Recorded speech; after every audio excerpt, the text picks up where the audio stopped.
Hey, you're watching GEEKCASTER. This is Seven, Drew, and Corey, and this is part two, talking Superman. So, where we left off, we were talking about the future of DC, the future of Superman. There are rumors, and more than little hints, they will be a Supergirl film.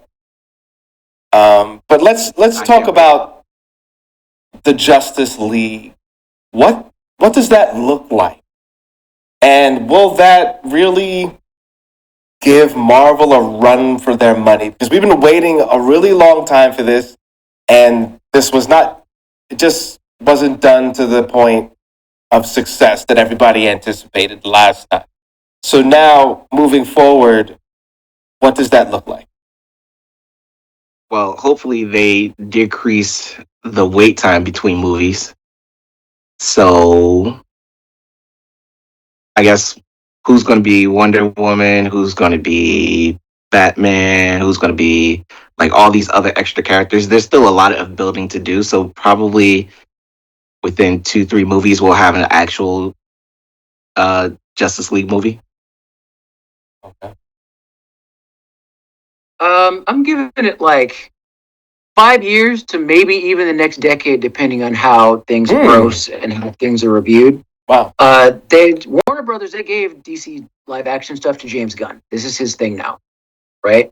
They gave him the reins. It's like, take this, take the characters, take the IPs, and run with it and make some films. So he's already done kind of the framework with Peacemaker. And actually, if I'm going to be complete with it, starting as early as his Suicide Squad. Yeah. That was the start of his universe. So from there on, he's kind of doing the stair-step thing of establishing the characters, getting a roster together, getting the whole framework and tone of the world and universe, I guess. Mm-hmm. And we're going to get there. With the end of Superman, we introduce, spoilers, the other Kryptonian. Mm-hmm. I won't even name her name, but we all know her. I already said it. What am I doing? I was surprised to see it. I was like, I actually got excited. When she came through, I'm like, So he's even going so far as that we've even got Kara in the mix now already, so we won't have to do a whole post-credit scene of us finding her in space somewhere. Right. And they established kind of even further that she's been off-world somewhere. So the poster, I don't know if this is real or not, but the poster that we saw of her with the jacket and like she's drinking a Slurpee, I think that might be the teaser poster for what he already has in the mix for a sequel. So Supergirl will be the next one, showing what she was doing while she was off-world, probably on some party planet, because that's what they said that she was doing. Mm-hmm. And then from there, Corey, I think that might be the one where we get Martian. I was about to do it myself. Martian Manhunter. Yeah. I think that'll be where we finally get him in the mix, because we're already out in that whole space thing. Mm-hmm. So we'll get, I'm calling it. This is my early prediction, circa 2025. We'll get Lobo, we'll get Martian Manhunter, and we'll get at least one other Green Lantern character. And at least one other. And the alternative Superman. Yeah. Because he did leave that open. We technically got Bizarro with this. Yeah, we technically got Bizarro on this one because he, again, spoiler territory, where they leave him at the end of the movie, if he's a Kryptonian, that's no guarantee that he's dead. Of course not. Ain't no guarantee that he's dead, and then knowing how you kind of do the whole clone thing, right. If they were going to do Bizarro, that's kind of the way that you would do it. Mm-hmm. That kind of makes more sense. Lex creates him, he gets lost in the void of space, right. He gets sent someplace else, and then he eventually comes back. Right. That's why stranger than when he left. Right. That's why I don't agree with your 5 years to 10-year timeline. I think it's going to be sooner than that, like maybe 4 to 7. It could. We have the technology. We have the technology, and between, a lot of these studios are using AI to do things, just to speed up production, and so it's, with the graphics and at the stuff like that. Sacrifice of quality, but yeah. Right. So, and you can see certain scenes how things, if you look, well, you guys can't see the picture I have up right now with Mr. Terrific, Hawk Girl, and my man Green Lantern. If you really look at the background, you can see it's very, very much looks like some sort of green screen or a physical screen that they just did bokeh, and try to blend it in. So it is possible, especially a lot of people are going more the Mandalorian route as far as filming, just because it's so fast. Yeah, so they've been doing that as early as the Lord of the Rings movies with Peter Jackson, where he's filming them concurrently. Mhm. So, and since this has been in the works for at least a few years now, I'd argue probably the first Suicide Squad movie that he did, Mhm. they could have been filming this whole time. Wow, that's So true. again, 5 to 10 years, I think we're going to get all this stuff. Could be 7, anywhere within that wheelhouse. I think Wow. the next decade, that's when we'll get our Justice League. Wow. I'm Whether it be excited good, about that. I don't know. I am too. I want to see It could what be fun. Could be fun. I want some DC movies that I can be proud of. Where I'm If they always just do, running to the animations and to yeah, feel rather good. than us just saying that the animations are better, let's have some live action ones in contention for the best of. Right. The one DC movie I love is the first Shazam. That's my favorite DC movie. I enjoy it. Shazam 1. I enjoy I didn't it. see that coming. It was complete. That's a rare Like you had surrender. everything. Like that. It's like Big with superpowers. Huh? You ever see that movie with Tom Hanks, Big, when he gets turned into an adult? For me, it was like Big with superpowers. You Right. watch it, and then it's like, all right, what else? It was great. It was all right. For DC movies, that's why I said that it was the best one they've done so far. I'm still on the Man of Are we Steel. are we over Oh well, okay. Wonder Woman, Batman, and Aquaman? See, they can take their time with those. This is why I kind of think waiting a little longer would be better, because James Gunn can take his time with the casting and make sure that's a proper fit as opposed to who's hot right now.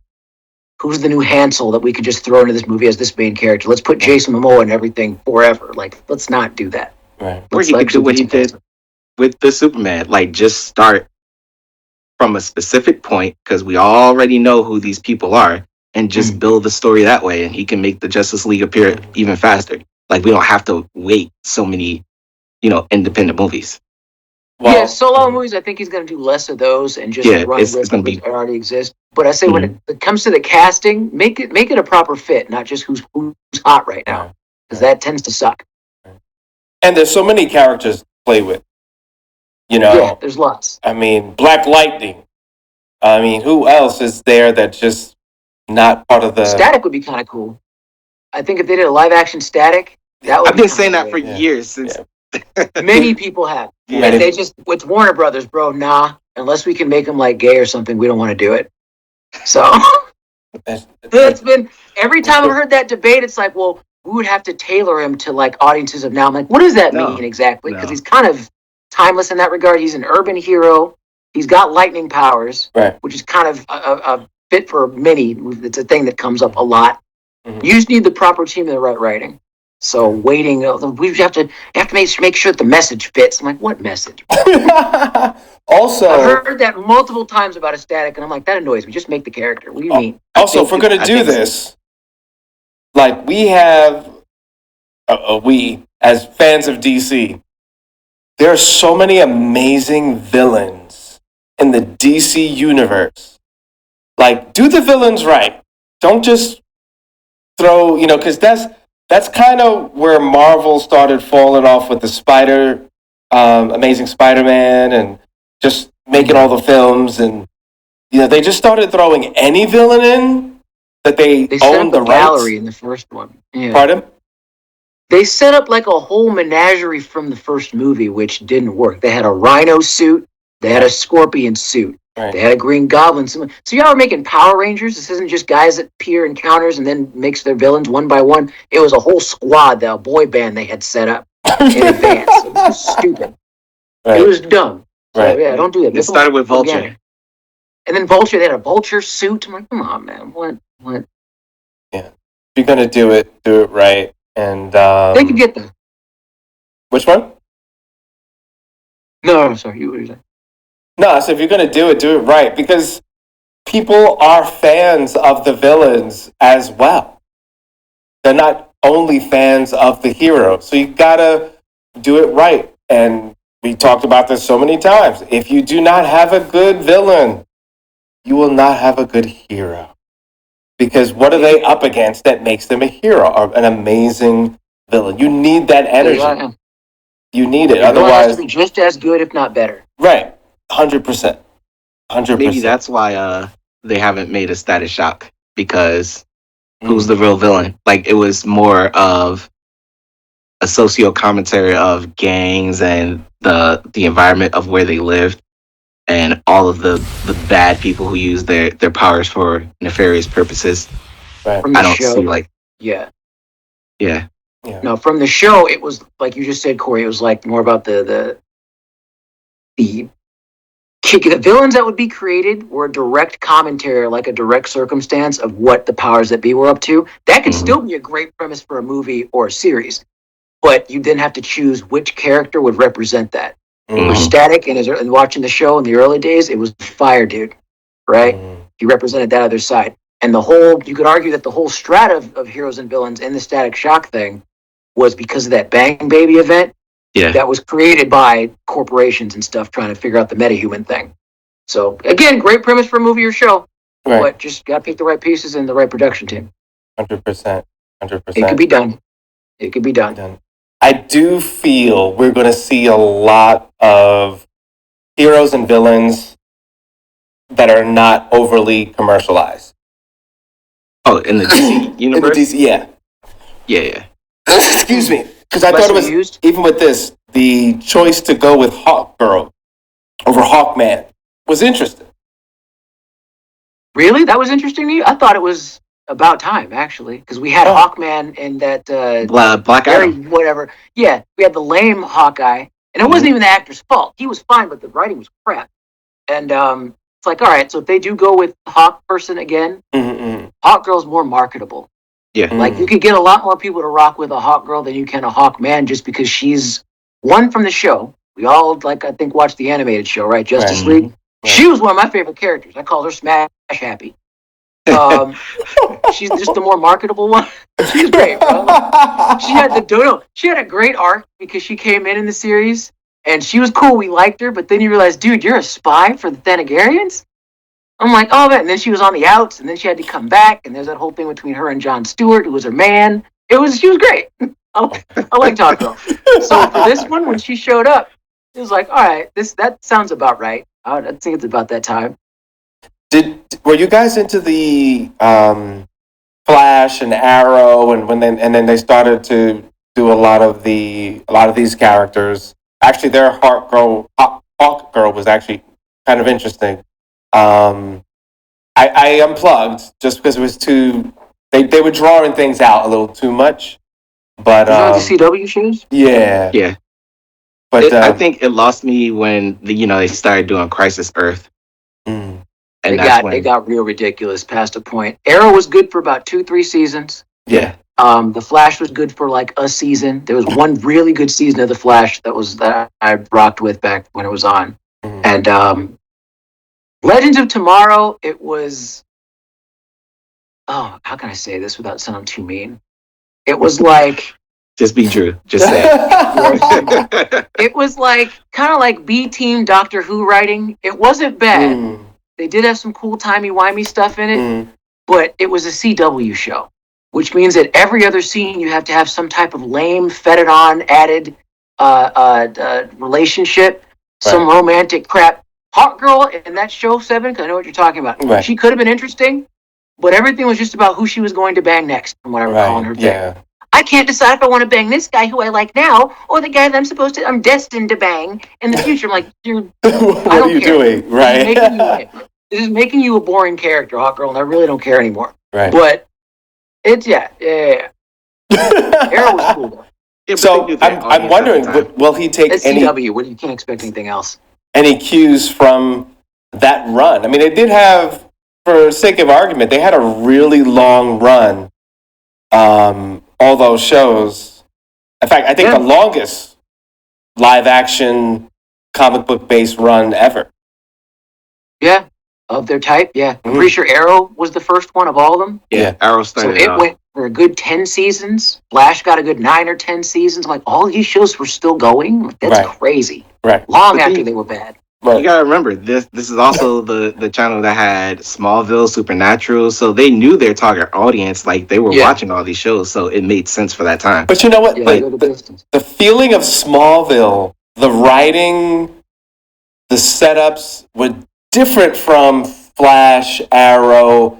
They had a formula that they kind of did that kind of ran out early for like 3 seasons in, it ran out of steam. Like 4 seasons in. It's weird because Smallville kind of set the framework for what those other shows would be on. Right. It all has the core elements there. Right. But like, there was some type of thing to where they couldn't have Tom Welling, the guy that plays Superman, in the actual costume. So they decided, all right, we're going to do all the other Superman things, just have him in other stuff. Right. And he has Doomsday in his series before he even becomes Superman. Right. So I'm like, this is whack. 3-4 seasons, that should have been done. Arrow, 3-4 seasons should have been done. Right.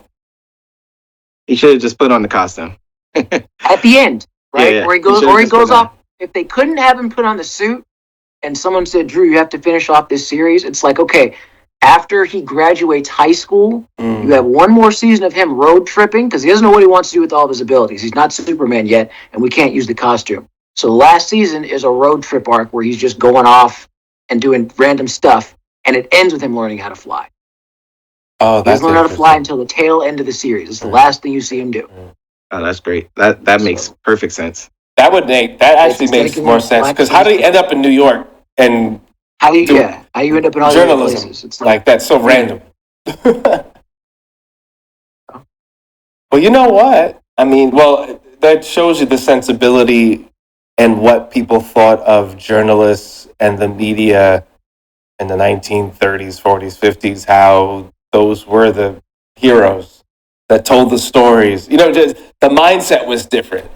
But in more modern times, you know, we don't think that way. It's a mess, right? It's a mess. You can tell good stories, but there's a lot of fluff and crap and self-churning, narcissistic crap that can get thrown in there. You can get lost in a message. Everything is concerned about having a message when it could just be focused on a moral or an idea. There's a movie called Truth, and I remember this happening. And Truth is based off of reporters who actually reported on George Bush Jr.'s time in the service. There were inaccuracies.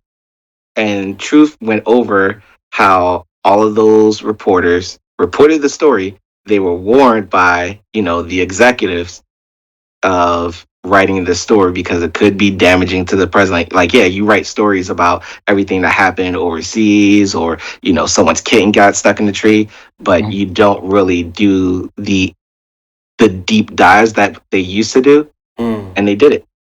And then everyone got fired. And they said that's the day that journalism died. Oh, that sounds familiar. Truth is called? Truth. I'm going to look that up. That line sounds for the day that journalism died. Yeah. Right. It's the idea that when you uncover truths, you then get taken out for it. You get discredited, you get blacklisted, sometimes you get killed. Wow. So they made them make an apology on air and still fired them. And then they were blacklisted. Dang. Wow. Yeah, all right. Check that out, y'all. It's a good movie. So let's do a speed thing here. I love speed things. Yeah. Some random films that I think people should check out. And also, I don't understand why they were made.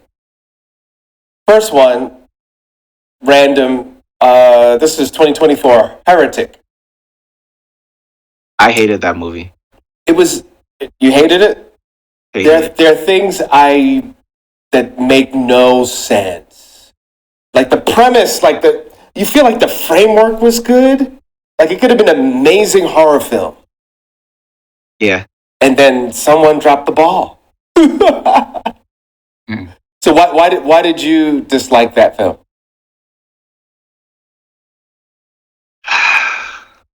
The inaccuracies that, well, all right. So the premise of the story is there are two Mormon girls, or what was it?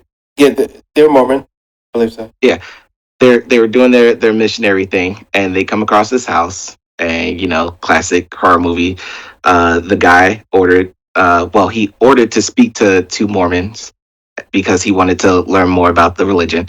They go inside, and once they go inside, trapped, and he proceeds to question their faith from his point of view, and then that's when the torture starts. Oh, it's one of I those. just Played by Hugh Grant, which I think did an amazing job for what he had to work with.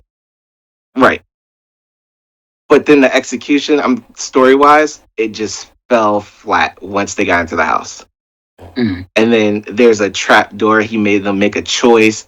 But then you also see on his table, no matter what choice you did, it led you to the same room. It just made no sense.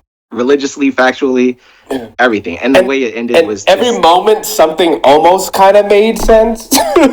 Something right after it was like, but huh? I mean, and that was the moment I'm like, you like weird movies. yeah, it was.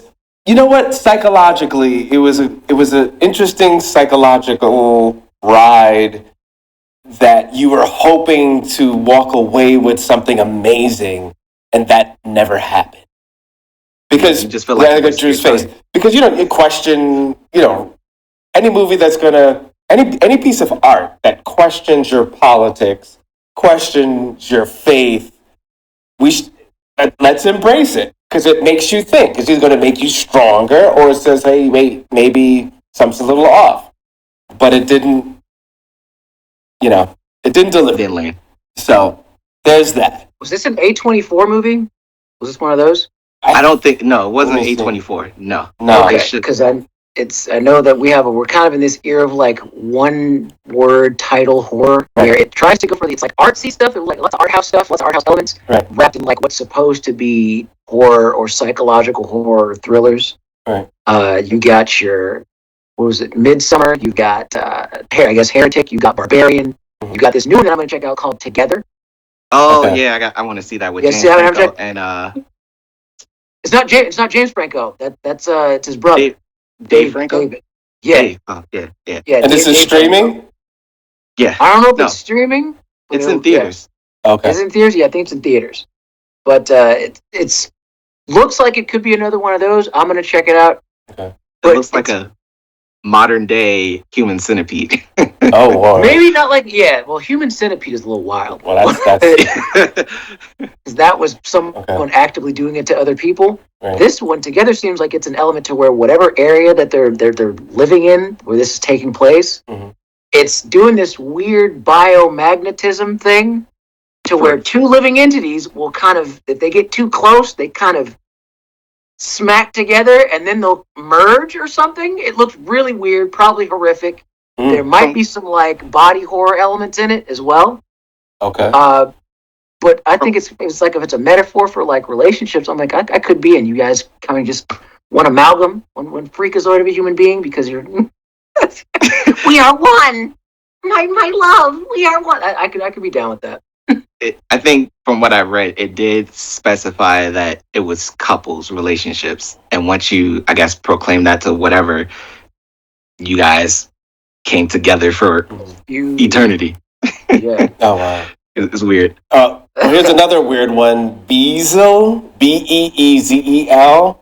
Not interested in that. Yeah. Again, starts out. I mean, this one wasn't bad. I mean, this one was.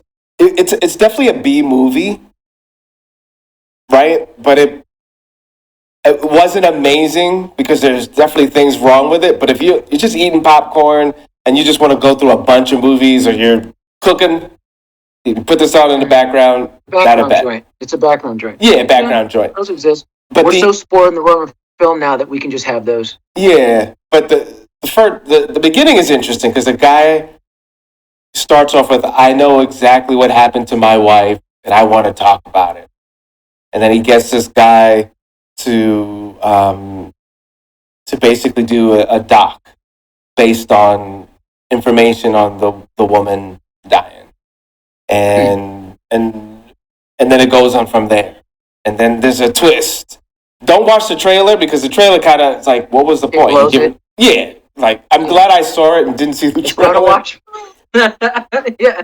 You know, but I could see someone taking this, redoing it, and doing it better. But it wasn't totally bad. So I would say that's a Soto kind of thing you can watch. 28 years later, guys, I know you guys spoke about this before. The ending was more interesting, but it was like two different movies. Like, what are we doing here? That's one word I'll use to describe the word, that's what I told you. That's why I said I didn't like it until the end. Right. So I'm on the opposite boat, Corey. I thought that ending was what? You kind of cleared it up for me because you said, because they're setting up another movie. And I'm like, so it was them kind of doing a passive-aggressive Marvel thing. Mm-hmm. Watch for the next joint, y'all. It's going to be zany. Right, but that doesn't fit the tone of the film.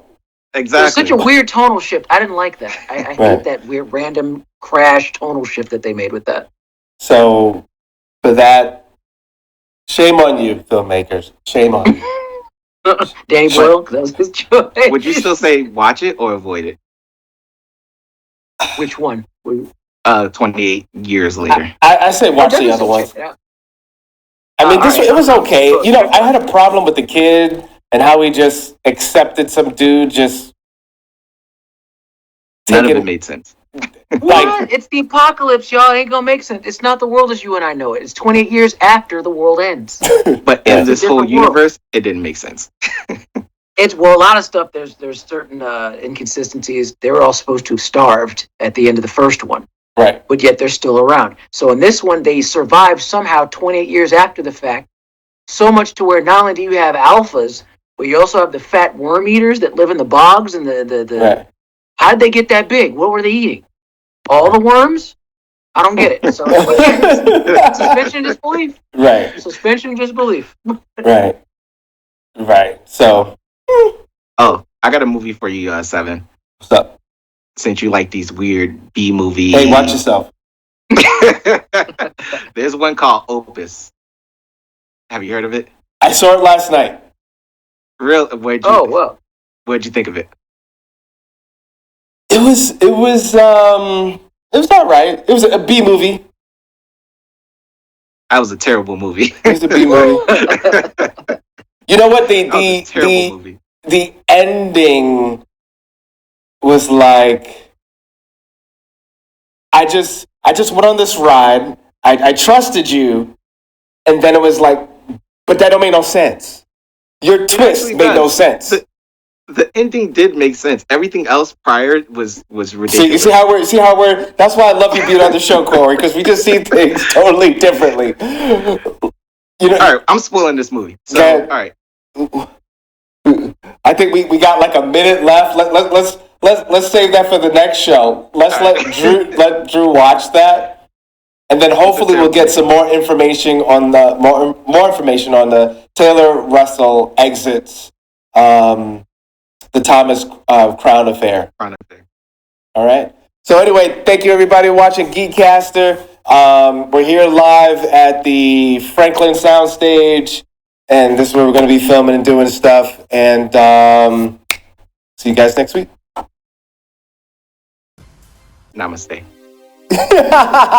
And now must go. How about that?